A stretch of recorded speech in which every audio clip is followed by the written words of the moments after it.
Halo teman-teman, jadi pada materi kali ini, kita akan membahas tentang self-awareness. Nah, sebelum membahas lebih dalam lagi, yuk kita ketahui latar belakang dari self-awareness itu sendiri. Perawat sebagai penolong harus mampu menjawab pertanyaan siapakah saya? Atau mungkin perawat seperti, apakah saya ini? The perawat memperhatikan kebutuhan biologis, psikologis, dan sosial kultural klien dari sudut pandang klien. Perawat harus belajar untuk menghadapi kecemasan, kemarahan, kesedihan, dan kegembiraan yang mungkin terjadi pada klien dalam menghadapi masalah kesehatannya. Perawat harus mampu memahami perasaan, perilaku, dan pikiran secara pribadi maupun sebagai pemberi asuhan keperawatan. Nah, kemampuan self-awareness yang dimiliki oleh perawat dapat membuat perawat menghargai perbedaan pemikiran, keunikan klien, dan menghargai pendapat orang lain. Perawat harus mampu menilai perasaan, tindakan, dan reaksinya.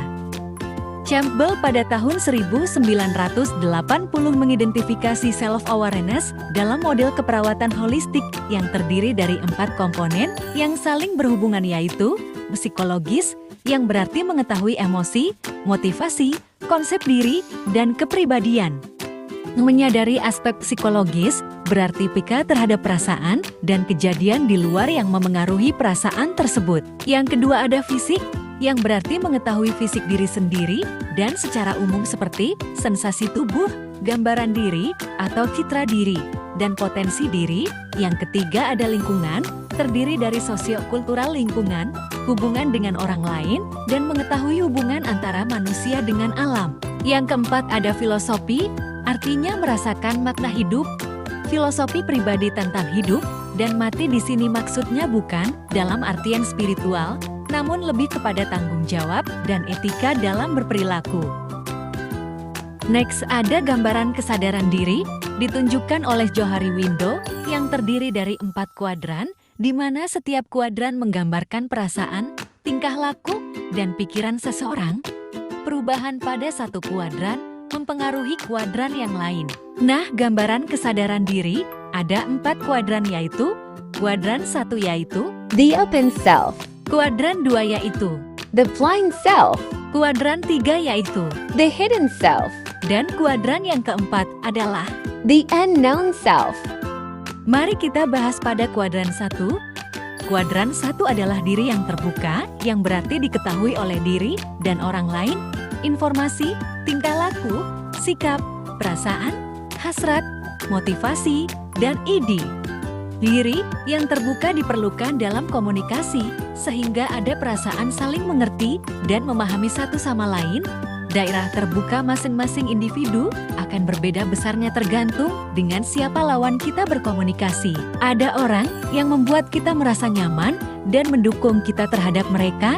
Kita membuka diri kita lebar-lebar terhadap orang yang lain, kita lebih suka menutup sebagian besar diri kita. Komunikasi bergantung pada sejauh mana kita membuka diri kepada kita sendiri. Jika kita tidak membiarkan orang lain mengenal kita, maka komunikasi menjadi sangat sukar.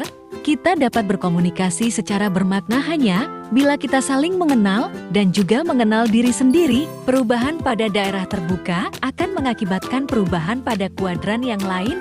Bayangkanlah sebuah jendela yang besarnya tetap. Jika salah satu kotak menjadi lebih kecil, maka kotak lain akan menjadi lebih besar. Begitu juga, jika salah satu kotak menjadi lebih besar, maka kotak lain pasti menjadi lebih kecil. Next, pada kuadran 2 adalah diri yang buta, yang berarti seluruh hal mengenai diri kita, yang orang lain ketahui, namun cenderung kita abaikan. Mulai dari kebiasaan sepele sampai hal penting. Ini dapat berupa kebiasaan-kebiasaan kecil mengatakan tahu kan, atau memegang hidung bila sedang marah, atau hal-hal lain yang lebih berarti seperti sikap defensif atau pengalaman terpendam.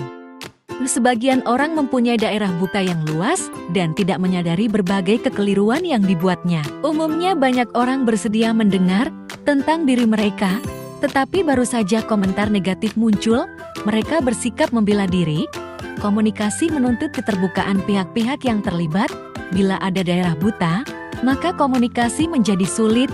Tetapi, daerah seperti ini akan selalu ada pada diri kita masing-masing. Walaupun kita mungkin dapat mengecilkan daerah ini, namun menghilangkannya sama sekali tidaklah mungkin. Selanjutnya pembahasan pada kuadran 3. Nah, kuadran 3 adalah diri yang tersembunyi, artinya segala hal yang kita ketahui tentang diri kita, namun tidak terlihat bagi orang lain. Semua hal yang diketahui tentang diri sendiri atau tentang orang lain, tetapi disimpan hanya untuk dirinya sendiri. Ini adalah daerah tempat manusia menghasilkan segala sesuatu tentang dirinya sendiri dan tentang orang lain. Pada kuadran ini dapat menghasilkan pribadi terlalu terbuka atau over disclosures dan pribadi yang terlalu tertutup atau under disclosures. Pribadi yang terlalu terbuka menceritakan segalanya. Mereka tidak menyimpan rahasia tentang diri sendiri dan tentang orang lain. Mereka dapat menceritakan kepada orang lain tentang kehidupan keluarganya, masalah seksual, masalah perkawinan, keadaan keuangan, tujuan, kesuksesan, dan kegagalan, dan segala hal mengenai dirinya. Kelemahannya orang yang terlalu terbuka ini adalah tidak bisa melihat orang yang tepat untuk mengungkapkan perasaan, pikiran, atau perilakunya, sehingga dapat menjadi masalah bagi dirinya. Selanjutnya, individu yang terlalu terbuka ini juga tidak bisa membedakan berbagai informasi yang boleh mereka ungkapkan dan informasi yang seharusnya mereka rahasiakan. Sedangkan, individu yang terlalu tertutup tidak mau mengatakan apa-apa. Mereka cenderung berbicara tentang orang lain, tetapi tidak tentang dirinya sendiri. Hal ini dapat terjadi karena ada perasaan takut ditolak atau tidak mau mempercayai orang lain. Kebanyakan diri kita berada di antara kedua ekstrim ini. Kita merahasiakan hal-hal tertentu dan kita membuka hal-hal yang lain. Kita terbuka kepada orang-orang tertentu dan kita tidak terbuka kepada orang yang lain. Pada dasarnya, kita adalah orang-orang terbuka yang selektif. Oke, selanjutnya pembahasan kuadran yang keempat. Kuadran 4 adalah diri yang tidak dikenal, artinya dirinya maupun orang lain tidak mengetahui kebenaran yang ada mengenai dirinya. Ini adalah informasi yang tenggelam di alam bawah sadar atau sesuatu yang lupa dari perhati-hatian. Dan manusia memperoleh gambaran mengenai daerah gelap ini dari sejumlah sumber.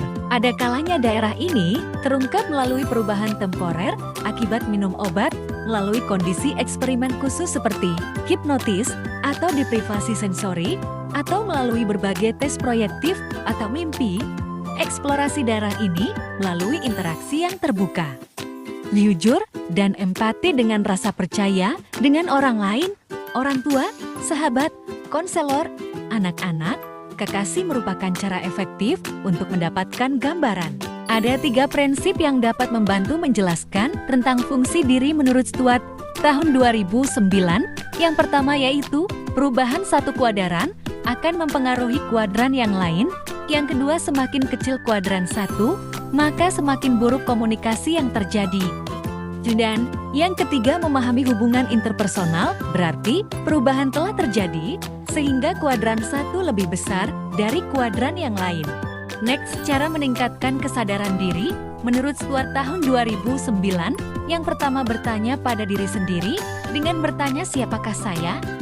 Mencari tahu kelemahan dan kemampuan diri, mimpi, serta target perbaikan diri. Yang kedua, mendengarkan orang lain dengan membiarkan orang menilai tentang diri kita, sehingga kita mendapatkan feedback dari orang lain. Ketiga, aktif mencari informasi mengenai diri sendiri, misalnya dengan memaknai peristiwa yang terjadi untuk memperoleh informasi diri.